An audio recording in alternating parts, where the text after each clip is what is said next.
bem, continuando aqui diretamente, chegamos a esse resultado aqui para fechar aqui a nossa aula. Não, esse resultado aqui, pessoal, Teorema 1, a gente já tinha mencionado ele, acho que na seção 2.2. Refresca aí minha memória, anota aí. Comenta aí se é a seção 2.2. O Teorema 1 que diz que o limite de uma função existe se somente se os limites laterais existirem e forem para o mesmo valor, que é L, né? Então, o limite de f de x, quando x tende a é L, se somente se os laterais dessa função também vão para L, tá certo? Ou se os limites laterais vão para L, então a função existe e vai para L, tá certo? Por que eu relembrei desse teorema? Porque agora eu vou fazer este exemplo 7 aqui, ó. Exemplo 7, para mostrar que o limite do módulo de x, quando x tende a zero, dá igual a zero. Esse limite existe e dá zero. Porque para fazer esse limite eu vou ter que usar esse teorema 1, porque eu vou ter que calcular os limites laterais. Mas você se lembra o que é o módulo de x? O módulo de x é x se x for um número maior ou igual que zero. Positivo ou nulo, ele é o próprio x. Então o módulo sai e você deixa o número x. Agora, se ele for negativo, você tem que colocar um sinal de menos e trocar o sinal do número, né? Por exemplo, o módulo de menos 7 é menos 7.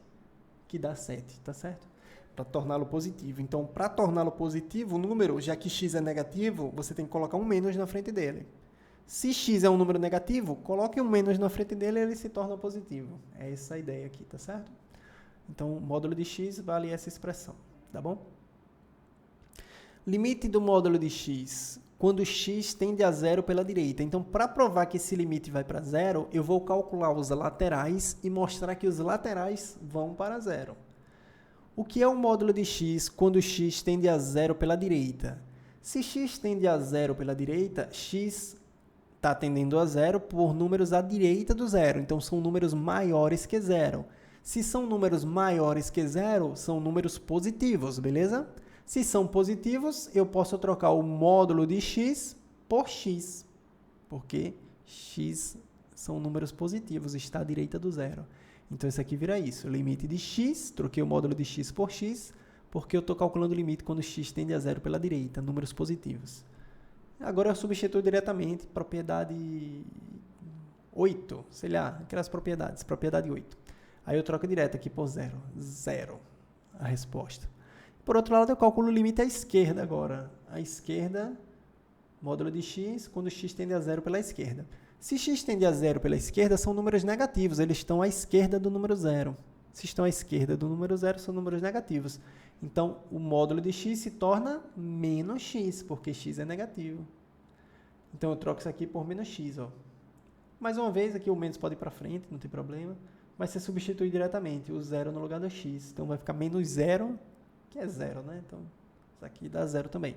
Então, o limite à direita de módulo de x, quando x tende a zero, a direita de zero é zero, e a esquerda também é zero. Se os limites laterais existem e dão o mesmo valor, que é zero, então, pelo teorema 1, esse limite existe e dá zero, tá? Portanto, pelo teorema 1, o limite do módulo de x, quando x tende a zero, dá igual a zero. Os limites laterais existem e dão o mesmo valor, tá? Você percebe que aqui tem um quadradinho aqui, pintado. Geralmente a gente utiliza esse quadradinho na hora que está fazendo a demonstração de alguma coisa. Por que foi uma demonstração? Se você ver o livro do James, todo exercício que ele faz, ele coloca um quadradinho pintado aqui no final. Mas no nosso caso aqui, eu vou só utilizar o quadradinho pintado quando for mostre, demonstre, prove, que é o que a gente costuma mais fazer. Nas demonstrações, coloca um quadradinho colorido aqui pintado, dizendo que eu finalizei a demonstração, tá certo? Alguns livros mais antigos você vai usar vai ver lá escrito C.Q.D. CQD, né? Que é como queríamos demonstrar. Então, antigamente se escrevia o CQD, atualmente a maioria dos livros coloca um quadradinho colorido assim, tá bom? E aqui está o gráfico da função, tá? Função módulo de x é esse gráfico aqui, ó. Essa reta aqui é a bissetriz dos quadrantes ímpares, que é a reta menos x.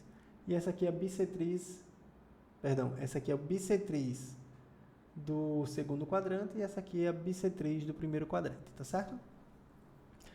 Beleza, esse é o módulo. Você percebe que quando x se aproxima de zero, tanto pela esquerda como pela direita, ela vai para zero, beleza?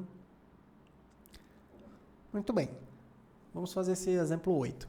Demonstra que o limite do módulo de x sobre x, quando x tende a zero, não existe. Agora eu vou demonstrar que não existe, tá certo? Provar que não existe. Qual a ideia para provar que não existe aqui? Eu vou calcular o limite à esquerda de zero, ou à direita primeiro, ou à esquerda, tanto faz. Vou calcular os limites laterais e vou mostrar que eles ou não existem ou dão valores diferentes. Se derem valores diferentes, esse limite não vai existir. Vamos ver os valores laterais aqui. Vamos ver o limite quando x tende a zero pela direita, do módulo de x sobre x. Quando x tende a zero pela direita, os valores são positivos. Então, o módulo de x dá x, porque x é positivo. Então, eu troco o módulo de x por x. Aqui o x é diferente de zero, porque x está tendendo a zero pela direita. Então, x nunca vai ser zero, posso cancelar o fator comum. Então, isso vai dar o limite de 1, tá? Lembrando que x é diferente de zero, é a argumentação que eu estou falando aqui para vocês, tá? Então, o limite da constante é a própria constante. Esse limite aqui dá 1, tá certo? Por outro lado, o limite quando x tende a zero pela esquerda, do módulo de x sobre x, o módulo de x está tendendo a zero pela esquerda, são valores negativos, se aproximando de zero. Então, o módulo de x é menos x. Aí, ó, menos x sobre x. Eu posso cancelar o fator comum, porque x é diferente de zero, né? Está tendendo a zero. Quando eu cancelo esse fator comum, vai dar menos 1. Limite de menos 1 quando x tende a zero pela esquerda, né? Lembrando que x é diferente de zero. Aqui é uma constante, dá ela própria, né? Dá menos 1. O que é que aconteceu? Limite pela direita dessa função, ela dá 1, e pela esquerda dá menos 1. Então, os limites laterais são diferentes. Se os limites laterais são diferentes, eu concluo que o limite não existe, pelo teorema 1, porque o limite existe se e somente se os laterais existirem e derem o mesmo valor. Deram diferentes aqui, então o limite não existe. Como os limites laterais são diferentes, segue pelo teorema 1 que o limite de módulo de x sobre x, quando x tender a zero, não existe. Conclusão pelo teorema 1, quadradinho colorido aqui. Vocês conhecem o gráfico dessa função, módulo de x sobre x? Ó. Olha o gráfico. Não está definido em 1, tá? Você percebe que as duas bolinhas aqui estão abertas, não tem nenhuma bolinha fechada em nenhum outro canto, porque não dá para substituir para x igual a zero. Então, não está definido em x igual a zero, perdão. Não está definido em x igual a zero. E quando x é positivo, ela dá 1, e quando x é negativo, ela dá menos 1. Então, o limite à direita de zero, vindo pela direita, se aproximando de zero, dá 1, que foi o que a gente concluiu aqui. E o limite à esquerda de zero, quando x vem se aproximando de zero pela esquerda, a função tem um valor menos 1, tá? Então, esse é o gráfico dessa função, tá? Exemplo 9, e vou fazer uma pausa para a gente responder na próxima aula, para não ficar muito longa. A gente se encontra daqui a pouco. Não saia daí.